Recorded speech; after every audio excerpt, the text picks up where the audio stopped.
Every day, you essentially pay your dues by doing the harder thing when it's the right thing to do. A lot of coaches don't know how to communicate with younger athletes, or they look at them like little adults, and they are not little adults. Some of them are incredibly gifted. So, yeah, their skill level is at the level of an adult, but a 10-year-old's a 10-year-old. And we have to learn how to communicate that information to them and make the education and make the resistance training and their bar work and their stretching, like we have to make that all still fun for them, or else they're going to quit. Gymnastics has a huge turnover rate as they go up in the levels, because I think that coaches forget that this is still a sport, it's still for fun, and there's still a lot of coaches out there that they only want to do this for people that want to win, and it's a very extreme mindset. We have to be realistic. Not everybody wants to be a D1 level athlete. Not everybody wants to go to the Olympics. Some people just want to do this because they enjoy doing it. And we have to learn how to meet the athletes and where they're at. Yeah, it's so well said. And I think 2 points back to your communication piece is, I think that we also have to have a lot of empathy for the coaches in this situation and also the parents in this situation. Is most coaches and parents just want to see their kids be happy, healthy, and enjoy the sport they want to do.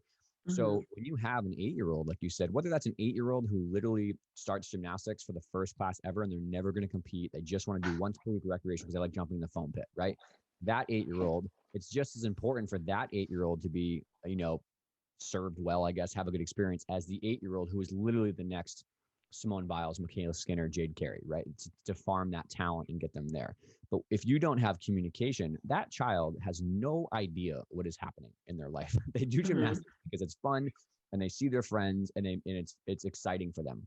Parents and medical providers and coaches need phenomenal communication skills to make sure that what is done every moment is in the child's best interest. Having that conversation is going to be helpful from not just like a performance level, but also just from like, again, injury prevention. Like if you are only giving your kids a bunch of carbs and fats and they're neglecting protein, like we're not going to be able to build that muscle tissue. So making sure that their diet is well rounded and not making it about eating as little as possible or calorie restriction. Like we should always be talking to children from a place of food as fuel, food as nourishment.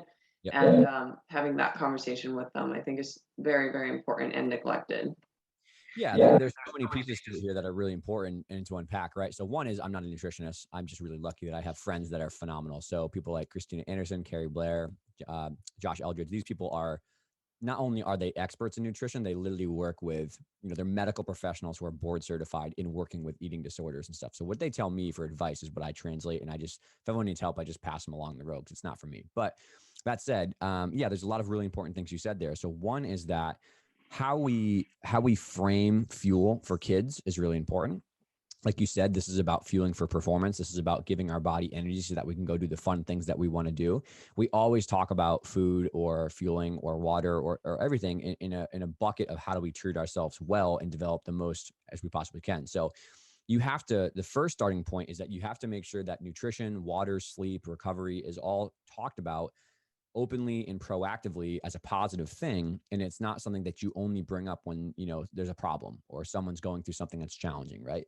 So at the gym that I worked at, we tried to always make it just a regular part of the conversation. Like, guys, we have a hard training week coming up and the meet's next weekend. So let's try to make sure we really plan our calendar. We get our homework from our teachers. We get some good ways to sleep the nights before.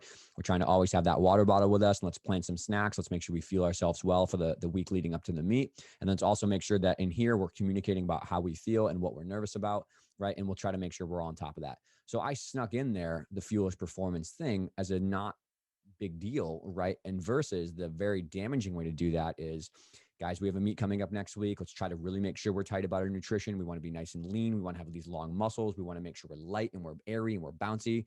Like that immediately puts in someone's mind, oh, I have to eat less, and oh, I have to not, weigh too much, and oh, I'm scared of the number on the scale, right? You may not be malicious with your intent because you just see other people doing that in the gymnastics community, but that turns it from an abundance fuel is fuel to a scarcity, oh my God, restrict mindset. And then you start to put people down. I feel like the whole identifying athletes based off of body composition is very toxic too, because there are athletes. I mean, we can see this walking down the street. Everybody is built differently. So we should start identifying athletes based on their character and not just how their body looks, because that can cause a lot of women to spiral. I was someone who was like 14 and developed an eating disorder. And I was still doing gymnastics at the time. And the words of, you look lean, you look graceful, almost was adding fuel to the fire of like, oh shoot, I have to maintain this because like I'm the pretty dancer type of gymnast and I can't be powerful. I think it's important to realize, like you mentioned, is that sometimes, again, people aren't malicious. They're trying to be encouraging and positive, but there's actually danger in positive comments too, because that implies that at one point you weren't X standard or X this, right? When you say to someone, hey, you're looking lean right now, or like, hey, you're looking really, really, thin right now, you crush somebody because they go, oh, well, if I'm thin now, I must have been fat then, right? Like you crush somebody for that, right? And I think, again, what it comes down to is not only is the talk about nutrition about fueling for performance, the comments you make are about effort and performance and objective outcome measures of strength and power and explosiveness. So when I want to encourage the kids, I want them to work hard. I want them to be praised for their positive effort. I get that. But what I'm saying is like, man, you are like tumbling through the roof today. Like you look amazing. Like your power is coming along so well. You are gunning it. Your vaults look incredible today. Like, I don't know what you're doing, but like if you're getting sleep more, what you're doing, but like it's working, right? Your vaults are huge. You doubled your number of chin-ups you can do. Like you look like you're really like fired up and ready to be here. But also you correlate their energy levels and their ability to train hard with their choices, right? So you say like, hey, if you want to crush that meet next Saturday or in 2 months or whatever else is, let's do all the little things we can do now to be really, really good, right? So that means let's try to get 5 of these turns on. Let's do really, really good strength conditioning. Let's try to really put our effort in on these sled pushes. I know they're hard, but they're going to pay off. And so if we want that energy, we want the ability to get through hard training programs, let's try to make sure we're doing all the things out the gym we can do. Let's plan our schedule. Let's make sure we sleep enough. Let's get some water. Let's make sure we get our snacks prepared. Let's talk to our parents about what we're going to eat the night before the meet because we want to have a nice fueled up performance for the next day. So you start to change the narrative around, again, that restrictive fear-based mentality to what are your goals? You want to do well at this meet. You want to learn this suit. You want to jump in the foam pit for 40 more years because it's fun. Well, if those are your goals, I can help you get to those goals by doing these things, which is training hard, sleeping, all that kind of stuff. So you have to be educated on the higher level science of what you're trying to imply. But then again, back to that dual academic and mentorship, you have to develop the soft skills by talking with experts about how you deliver that message well. But I couldn't even imagine what it would be like to be an athlete nowadays and have social media. Luckily, the culture of the sport is changing in a positive direction, I would say. But now we're, as coaches, like have to be aware of the social media pressure that so many young people and older people are dealing with. You don't have to use social media. You don't have to use social media. You don't need it to be successful. You don't have to give a personal social media. I haven't used my own personal social media for probably 5 years out of choice around mental health stuff, but also productivity. I have following for business stuff, but I'm trying to promote good ecosystem, good vibes. And it's up to you as a parent, as a coach, as a medical provider to make sure you teach athletes about that. And I actually spend a ridiculous amount of time with the athletes when I was coaching about what is the underpinning of social media? What is going on? Why are your friends posting 40 times with a filter in the perfect light in their new outfit? They're desperate for attention and validation because if you have empathy, you can look beyond that and say they're insecure. They have the same fears that you do. They want to be liked by people. They want to have friends. They want to be, feeling good about themselves. Their fears and insecurities surface as I need to take this picture with this filter in this prom dress so that the cute boy thinks I'm attractive, or this cute girl thinks I'm attractive, and they're going to want to go to prom with me, or they're going to say how cute I look, right? Like I try to go layers deeper on myself through what I've learned with my own body image disorders and stuff like that in therapy, is that like, if you can unpack that you never have to be dependent on someone for your self-esteem or your happiness or your motivation, and you have to find ways to cope with emotional discomfort and find ways to deal with your own problems productively with non, unhealthy coping mechanisms. you can build yourself up to be walled against some of that criticism. So I try, not as a therapist, but as someone who's gone through this, and I have friends who are therapists who help, saying like, let's teach these athletes how to build their own self-esteem and their own self-confidence and their own positive self-talk and their own level of motivation for their own goals intrinsically, because that can wall them against these Sarah 44s and Johnny Pants 86s who just have no better time because they're insecure and they're fearful and they're not happy with their own self-esteem or personal life, to just go ahead and start trashing everybody else. So really those problems that developed around, you can't come to the gym, and let's be honest, you can't come to the National Training Center, you can't come to the ranch and watch your kids do it, you can't come to this gym, you can't ever come to practice, drop off at the door, leave, walk out, we're not going to even talk, right? That is about control.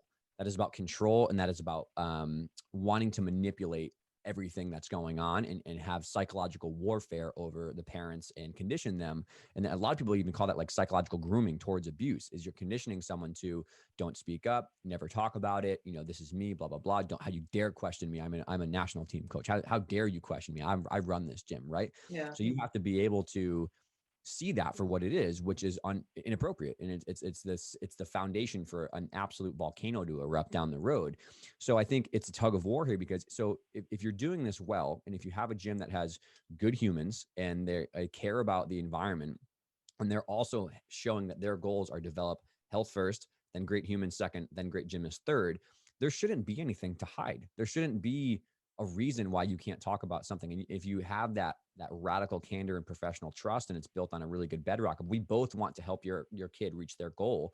It's not weird to talk about, okay, well, I don't want you to come to practice at 5:30 when I'm trying to come on the floor and try to have a conversation with me, because I have to go run practice, and that is really stressful, and I'm trying to set the stations up, I'm trying to give your kid a good experience. So if you come in the door at 5:28 and drop your daughter off and then pull me aside and start talking to me about all these things we have to do, it's going to completely throw off the vibe here. So instead, I'll hear your concern, I'll voice your concern, but email me right now. We'll find a meeting. You can come in 15 minutes early. I'll know I have time to talk to you. We can have a fluid conversation.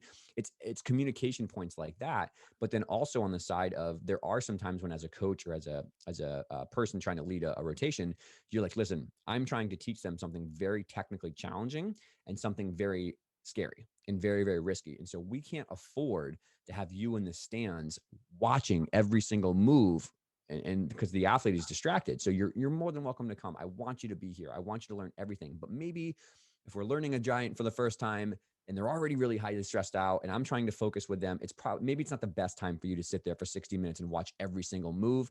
Maybe we can find a way where you can watch after we get the scale, but please give me these 60 minutes, because we're really doing something challenging here. And so there's communication points there. We're like, I want you to be here all the time. I want you to talk about everything. I will never not answer any question you have, there are some times when it's really important from a safety point of view to make sure we are keeping the athlete focused on what they're doing. So there's caveats here, all the way from the boundaries. Don't text me, don't Facebook message me at 2:00, please, in the afternoon or 2 a.m, to don't yell in the stands, to there are times when we're here to do business and we have some important stuff to do.